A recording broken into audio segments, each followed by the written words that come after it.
Are you someone who tries to drive while distracted by your phone? Someone who props it on the steering wheel or peeks down at it for a glance? Or just scrolls and scrolls? If so, you could be the next person to get into a fender bender, get a ticket, veer off the road, or even cause a crash that kills you or someone else. Enough already. Put the phone away or pay. Paid for by NHTSA. Now, back to the interview from a few minutes ago with Barnes, Leslie, and Jimmy. The best of the morning X. 99X. Talking to Alan Hunter, one of the original MTV VJs. So tell us about some weird celebrity encounters back then. Well, I certainly think that Ozzy Osbourne was probably my weirdest situation to be in, kind of in a formal interview setting. And he comes in. He said he had a cold and the flu and just flew in and was taking drugs for it. He's a very frail man. Just had to take some drugs for the flu. The producer stopped the interview about 10 times trying to figure out what to do because Ozzy wasn't answering any of my questions. So he sits there and shakes. I think when what's his face, White Wedding. God, I can't even. Billy Idol. Yeah, of course, Billy Idol, my friend, my pal. Alan Hunter can't think of Billy Idol. You know it's a bad day. Isn't that something? Isn't that? Well, it's early for me, guys. Come on, I'm an hour behind you here. So what happened with Billy Idol? Oh, I went on stage at a New Year's Eve live and came out to introduce him, and the guy was so whacked out that he came over and grabbed me in a chokehold right there on live television. I was starting to black out, and he was. All right, holding his fist up, did not know he was squeezing my jugular. Punk, man! Man, I was out. I was about to go down. That was the start of wrestling, I believe. Alan, what interview, if you can never remember back, was one that you thought just maybe it would have been better if it never happened? It sucked, just sucked. I'd say Frank Zappa.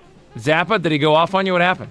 Oh, I knew Moon and Dweezil real well. We used to hang a lot, and so it was basically Moon saying, hey, let me bring Dad in. And I was a huge Zappa fan, just huge. I mean, out of my mind with adoration for Frank Zappa. So I was really stoked. But I was coming back in from the Red Eye in New Orleans and to New York, and I was bone tired, and it was early in the morning, and Moon and Frank came on together, a little father-daughter kind of thing. So I was pretty stoked.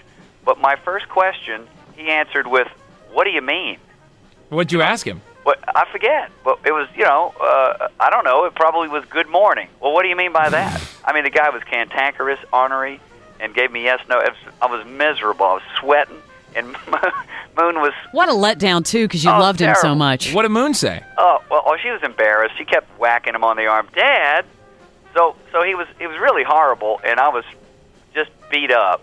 And about 2 months later, when Moon and Dweezil, remember they started becoming like guest VJs and stuff? Yes. Right. Well, Dad came back with them, and literally in a hallway, he apologized to me. Now that made it all up. I said, all right, okay, 200 motels is pretty good. But Alan, you got to think when Frank Zappa's coming in, it wasn't going to be easy. Oh, well, I knew that, but this guy just chewed me up and down. He was playing with me. He was like a cat in the mouse. He knew that I was a young pup. And he probably did not think that I knew his music very well. And you did. I was a discography, basically. You interviewed Mick Jagger. I talked to Mick. Actually, Mark got to do the Mick Jagger. Actually, JJ got to do the Mick Jagger interview. I did a small interview with Mick at Live Aid. We did a little bit at Live Aid. Mark did like the in-depth interview. We used to all scrap over the interviews. Actually, I did. I wanted to interview movie stars and Hawaiian Tropic Girls. Somebody wouldn't just assign those to you? You guys would all start fighting over it? Well, you guys know what it's like to work at a place, and good things come in, be they VIP passes to the next concert or an interview. Your program director will probably say who's going to do it, but then you scrap too. So I want to do it. No, I want. Yeah, I want to do it. So I wanted to do the Paul McCartney interview, but Martha got that one. I tell you the truth, I was not the interview king. I just didn't. To me, sitting and being reverent with somebody, especially somebody from Motley Crue, come on. They showed some clip of Martha just tanking with somebody. Was it David Lee Roth? Yeah, she was like all a goo-goo for David. She loved him. It was Martha, to be as cute as she was, she used to date people like Stiv Bader. Who? Stiv was her boyfriend for many, many, many years. Stiv Bader? Yeah, she loved the real grunge rock types. I don't even know who Stiv Bader is. Well, he was in the not the Sex Pistols, but oh God, he was a seminal punk rocker from England.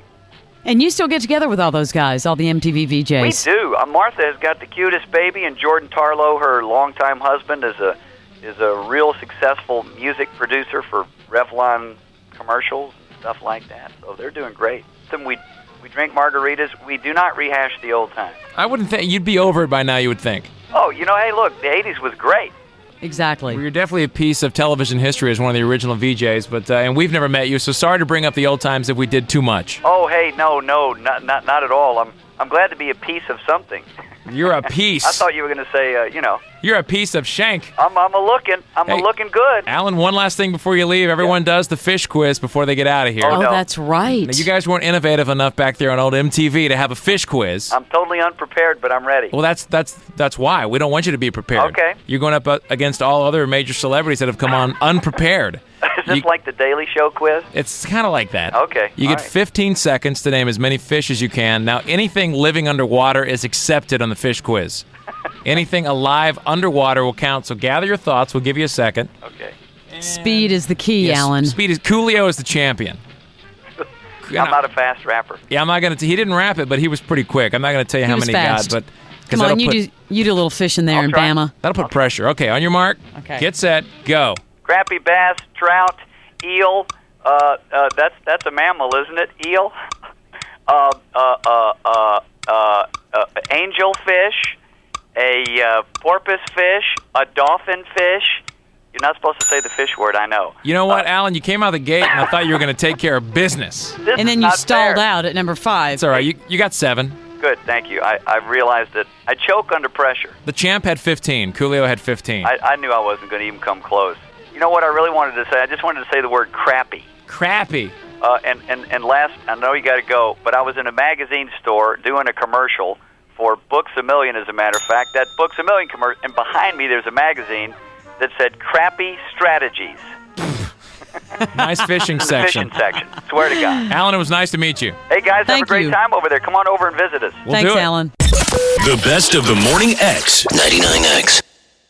The Sean Ryan Show presents Peak Points. Get timeless inspiration from the very best of The Sean Ryan Show. September 11th happens. What is the first thing that went through your head? September 12th, I'm going back in the military. Talk about being recruited by the cartel. How do you cope? Just learning how to find a new normal. One of the most tragic events in American firefighter history. You know what comes after. You have this beautiful life. You have these horrible experiences, yes, but you can do something with them for the greater good. The Sean Ryan Show Peak Points. Follow and listen on your favorite platform.